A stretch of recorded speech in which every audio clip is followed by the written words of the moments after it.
दोस्तों, बिहार के विधानसभा चुनाव पर पूरे देश की नजर बनी हुई है, लेकिन जानना यह है कि बिहार में मुख्यमंत्री कौन बनेगा।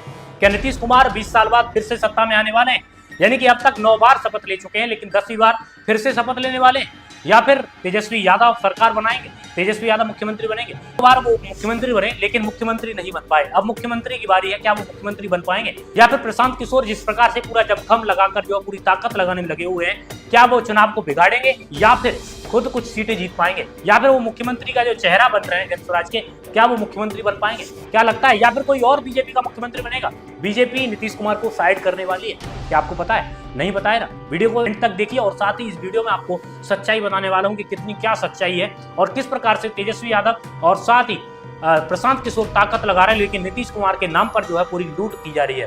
दोस्तों, वीडियो को लाइक कीजिए, चैनल को सब्सक्राइब कीजिए और साथ ही इस वीडियो को ज्यादा से ज्यादा लोगों के पास शेयर कीजिए। दोस्तों, अभी बिहार विधानसभा चुनाव चल रहा है और चुनाव यानी कि चुनाव में पूरे देश की नजर बनी हुई है।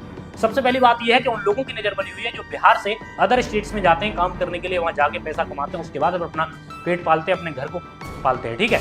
लेकिन सबसे बड़ी बात यह है कि पूरा देश जो नजर बनाए हुए है ना, इस वजह से है क्योंकि बिहार जो है देश भर का जो पिछड़ा हुआ राज्य है। दूसरी बात तो नीतीश कुमार बार बार इधर उधर पलटी मारते हैं और साथ ही वो 9 बार अब तक शपथ ले चुके हैं, लेकिन 10वीं बार फिर से बारी आ रही है। वो किस प्रकार से आ रही है वही बताऊंगा, लेकिन ये बारी बीजेपी का भी कोई नेता मुख्यमंत्री बन सकता है दोस्तों, क्योंकि बीजेपी ने जो जिस प्रकार से नीतीश कुमार को डील किया है ना, वो बहुत ही काबिलियत है। यानी नीतीश कुमार को डील करना बहुत मुश्किल है, लेकिन हाँ उन्होंने किया है।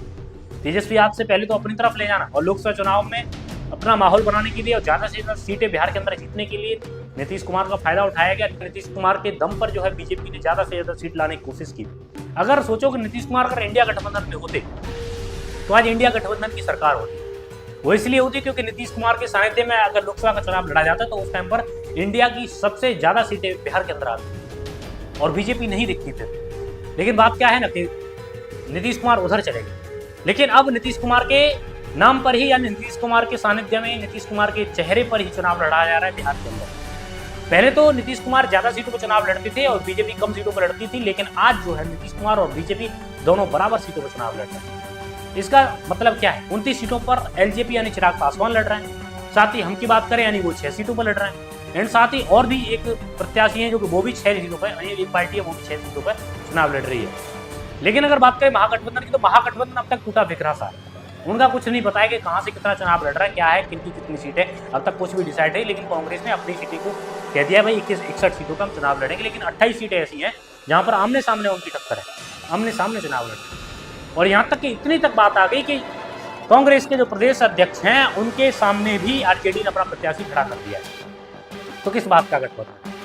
यानी कि बात करें तो सेंट्रल गवर्नमेंट की बात करें, यानी कि अगर लोकसभा की बात करें, लोकसभा में जो ओम प्रकाश राजभर है उसने कहा कि हमारे जो उत्तर प्रदेश में बीजेपी के साथ गठबंधन है, लेकिन बिहार में जाकर हम चुनाव लड़ेंगे और अलग से चुनाव लड़ेंगे। और बिहार से वो चुनाव लड़ रहे हैं, 153 सीटों पर चुनाव लड़ रहे हैं, ऐसी मतलब बताया जा रहा है। लेकिन अब तक नामांकन हुआ है नहीं हुआ है, कुछ भी न्यूज ऐसी बाहर निकल के नहीं आई है। लेकिन हाँ, वो लोग पहुंचे हैं और प्रचार करने के लिए गए। लेकिन उन्होंने कहा कि हमारा जो गठबंधन है वो यूपी के अंदर है, लेकिन बिहार में नहीं है, बिहार में हम अलग से चुनाव लड़ेंगे। हम सोच रहे थे हमको कुछ सीटें मिलेगी, लेकिन नहीं।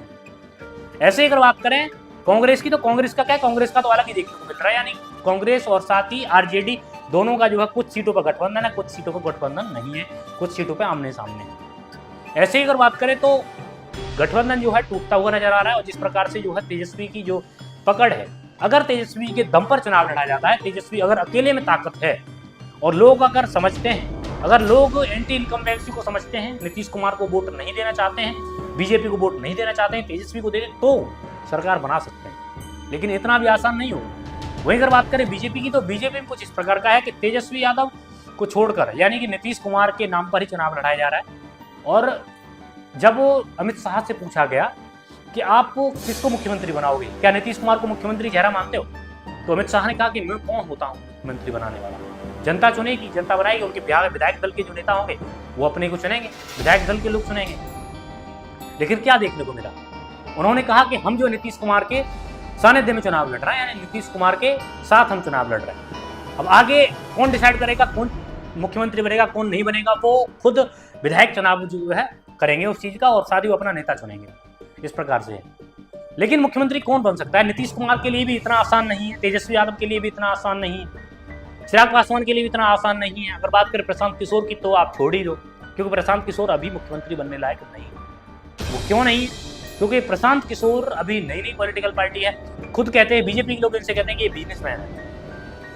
और भी अगर बात करें तो तेजस्वी यादव भी उसका समर्थन नहीं देते, तो फिर कौन ही मुख्यमंत्री बनेगा? ज्यादा से ज्यादा अगर चांस किसी का लग रहा है तो वो नीतीश कुमार के लग रहा है, अगर नीतीश कुमार की ठीक ठाक सीटें आ जाती हैं तो। लेकिन नीतीश कुमार भी अगर सीटें नहीं ला पाते हैं और बीजेपी सीटें जीत जाती है अच्छी खासी और चिराग पासवान भी जीत जाते हैं, 122 सीटों की जरूरत है बस।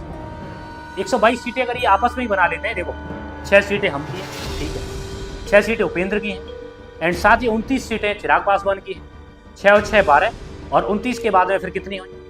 41, और उसके बाद फिर 101 सीटें बीजेपी के पास।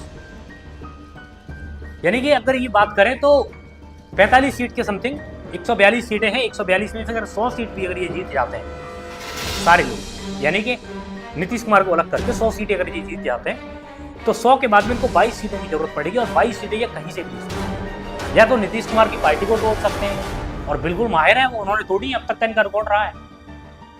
आपने देखा होगा मध्य प्रदेश में पहले इन्होंने सरकार बनाई, पार्टी तोड़ के सरकार बनाई।